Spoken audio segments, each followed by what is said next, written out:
Hola, ¿cómo están? Este es el segundo video de los 5 videos sobre estrategias de prep time. En el primero revisamos estrategias de prep para mociones políticas. El día de hoy vamos a tener dos tipos de prep: estrategias de prep time para mociones valorativas y estrategias de prep time para mociones de actor. Como saben, las mociones valorativas son todas aquellas mociones que involucra evaluar la afirmación, o sea, la veracidad de una afirmación. Por ejemplo, mociones de oponerse y apoyar, mociones de lamentar, mociones, por ejemplo, de preferir. Esas son las mociones valorativas. Casi todas las mociones valorativas parten de un fenómeno en particular. Apoyamos el auge de la inteligencia artificial. Nos oponemos a las aplicaciones de citas. Lamentamos el declive de la religión en Occidente. Es decir, siempre es un fenómeno particular que determina la moción. La primera pregunta entonces que debemos realizar en nuestro prep time es: ¿cómo se ve este fenómeno en la realidad? Es decir, es importante que aquello que parece muy abstracto, como por ejemplo el declive de la religión, el auge de la cultura del emprendedurismo, son cosas que tienen que ser desempacadas en cosas mucho más concretas, en narrativas, en actores en específico, en procesos, en instituciones, en discusiones. Es decir, todo lo que está en la parte abstracta se trae a la realidad, ¿no? Por eso la segunda pregunta que tenemos que tener en este prep, ya sabiendo cuál es el fenómeno y cómo se ve, tenemos que preguntarnos por los actores involucrados, ¿no? Por ejemplo, hagamos el ejemplo de esta cámara de la mente, el auge de la cultura de la cancelación, ¿ok? ¿Quiénes están involucrados en la cultura de la cancelación? Primero, la gente que cancela, ¿no? Es decir, y ahí hay que ser específicos. ¿Quiénes cancelan generalmente? Cancela gente joven, gente universitaria, gente en redes sociales. ¿A quiénes se cancelan? A famosos, a políticos, a académicos. ¿Por qué motivos se cancelan? Por acusaciones de machismo, racismo, casos de violencia, etcétera, ¿no? Esa explicación de actores es importante para luego poder impactar bien los argumentos. Ahora, la tercera pregunta es una pregunta muy importante y es la parte más estratégica de todo el prep time. Y esto ya lo habíamos analizado también en emociones políticas. Cuando queremos describir algo en un debate, lo tenemos que hacer de una manera en que sea conveniente para nuestro caso. Ojo, esto no significa mentir, significa hacer énfasis en ciertas cosas que son convenientes para nosotros, pero además en explicar las cosas desde una mirada igual particularmente conveniente. Algo sesgada sí, pero igual razonable. Por ejemplo, si yo estoy a favor de la cultura de la cancelación, es decir, yo no lamento el auge de la cultura de la cancelación, debo explicar que la mayoría de veces las personas canceladas son personas muy poderosas y que no podrían ser llevadas a la justicia de otras maneras. Podría explicar que la gente que cancela suele tener incentivos para no cancelar de forma abrupta y sin sentido, sino que suelen cancelar a gente que lo merece, pero además la cultura de la cancelación surge en el mismo auge, por ejemplo, de los derechos sociales, los movimientos sociales, etcétera, ¿no? En cambio, si yo estoy del lado contrario y quiero lamentar la cultura de la cancelación, debo escribir este auge de una manera mucho menos conveniente para el lado contrario. Es decir, cosas como, por ejemplo, que se cancela es de forma irracional, que se termina cancelando a gente que merecía ser escuchada en primer lugar, que hay otros mecanismos que existen para que la gente se lleve a la justicia, que muchas veces se cancela a alguien solamente por tener una posición conservadora, no solamente por tener una posición abiertamente racista, y que además también se pueden cancelar a académicos que pierden prestigio y se pierden mucho conocimiento porque está siendo supuestamente problemático, ¿no? Entonces, ambas interpretaciones de la cultura de la cancelación pueden coexistir. No es que una sea verdad y la otra sea mentira, pero lo que debe hacer su caso es poder explicar ambas, ¿no? Reconocer ambas y hacer énfasis en ambas, ¿no? Ahora, una pregunta que es importante en este tipo de emociones es si se necesita o no un contrafáctico. Esto es súper, súper importante, ¿ok? Porque muchas veces lo que va a pasar en estos debates es que tenemos que comparar el status quo con un escenario alternativo. Nuevamente, El contrafáctico debe ser presentado de una manera conveniente y estratégica para los equipos. ¿Qué quiere decir esto?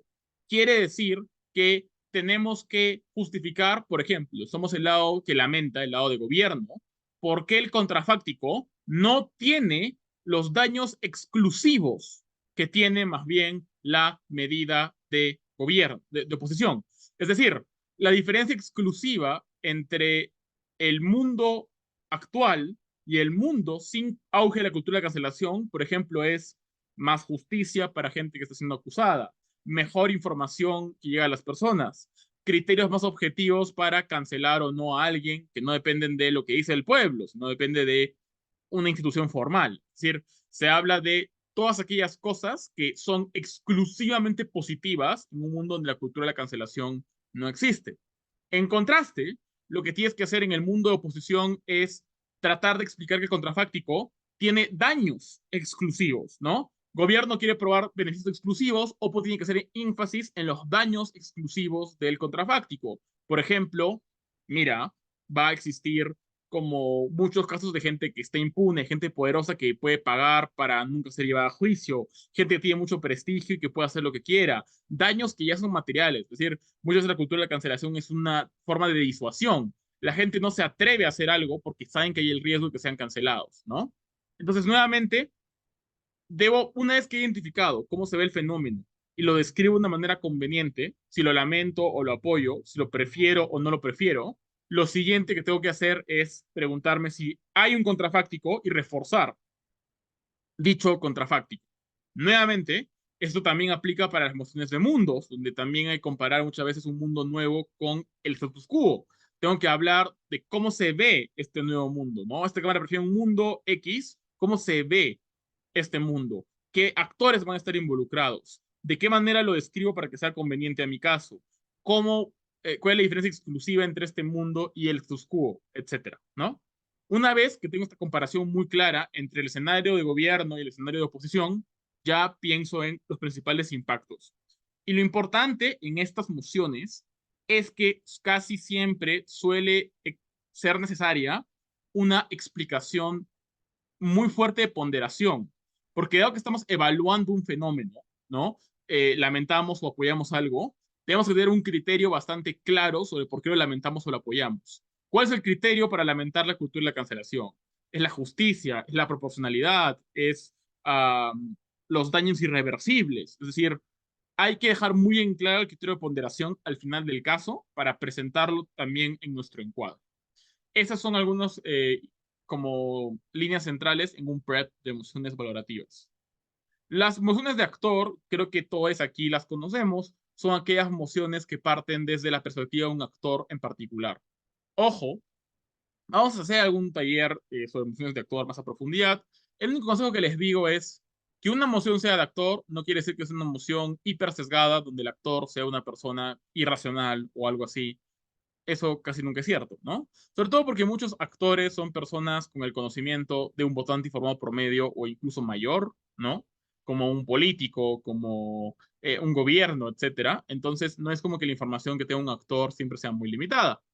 Lo que tengo que hacer primero es pensar en el actor y luego pensar en lo que va a hacer el actor, ¿no? Entonces, lo primero es cuáles son las principales características del actor, cuáles son sus creencias, sus sesgos, sus incentivos, sus priorizaciones. Así como hacemos un análisis de actor en otras emociones, aquí hay que hacerlo con el actor principal a un nivel muy profundo.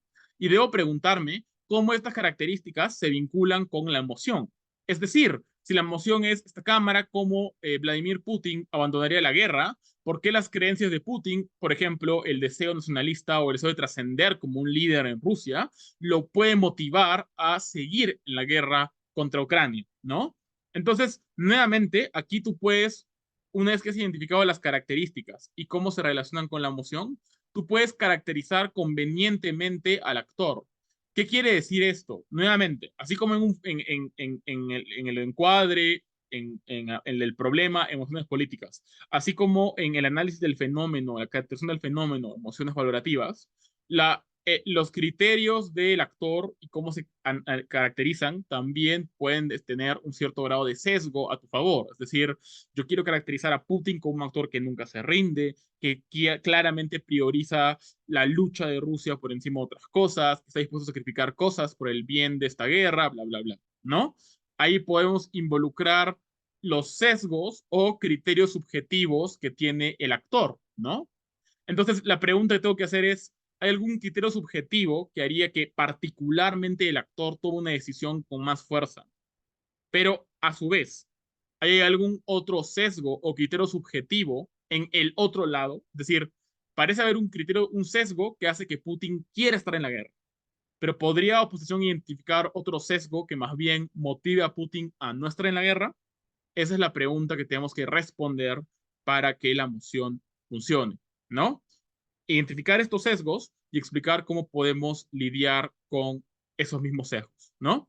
Noten que en estos casos es importante hacer este ejercicio al inicio del debate, porque es a partir de este encuadre que ciertos puntos en el debate van a tener un mayor grado de priorización y de ponderación. Es decir, una vez que yo he identificado al actor, sus características, sus sesgos, sus creencias, el background del actor, lo que piensa a futuro, una vez que he hecho todo este ejercicio mental, es más fácil para mí construir luego los impactos de la emoción a partir de los ejercicios que siempre hacemos, ¿no? A ver cuáles son los choques del debate, cuáles son los impactos positivos, negativos, bla, bla, bla. Pero ya he hecho un trabajo previo de evaluación del actor muy fuerte para filtrar los impactos según lo que le importa al actor. Y de esa manera identificar los potenciales criterios de ponderación que requiere el actor para ser funcional. De esta manera, entonces, al identificar estos sesgos, podemos alcanzar un análisis más profundo, pero nuevamente, un sesgo particular no quiere decir que un actor no pueda ver las cosas de forma racional, entonces tampoco nos centremos demasiado en que, porque el arte es de actor, otras cosas en el mundo no importan. Lo importante es vincular siempre todo con las características del actor. Hemos visto emociones entonces valorativas, emociones de actor. Disfruten este video sobre Prep Time. Nos vemos.